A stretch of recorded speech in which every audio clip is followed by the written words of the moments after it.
ప్రజలు ఎందుకు మురికి కుపాలు ఉంటారు? అంత దోమలు ఈగలు అనారోగ్యంతో ఈ రోజు వాళ్ళంతా అక్కడ ఉండాల్సినంత అవసరం అయితే లేదు కదా. ఇంకొక విషయం కూడా మా జడ్జి గారు కూడా ఒక మాట అన్నారు. మూసి ఏదైతే ఉందో ఆ బెడ్ లోపల కొంతమంది పంటలు వేసిండ్రు.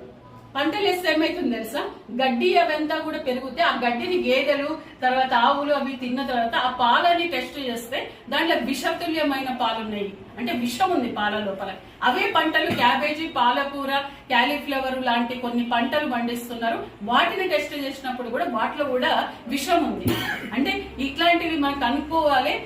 ఏవైతే మనకు ఇప్పుడు వెజిటబుల్ మార్కెట్లు అక్కడిక్కడ వస్తుంటాయి అవి మాత్రం మీరు కొనొద్దని మా మేడమే చెప్తారు, మా జడ్జి మేడం గారు. అంటే ఈ రోజు మూసీలో కూడా పంటలు పండిస్తుంటే దానికి కూడా ఒక చట్టం తీసుకురావాలి. ఎట్టి పరిస్థితుల్లో మూసీలో పంటలు పండించకూడదు, ఇది అపరిశుభ్రమైనటువంటి పంటలు, విషతుల్యమైనవి అని చెప్పేసి ఈ రోజు ప్రజలకు అవగాహన చేయాలి. ఈ రోజు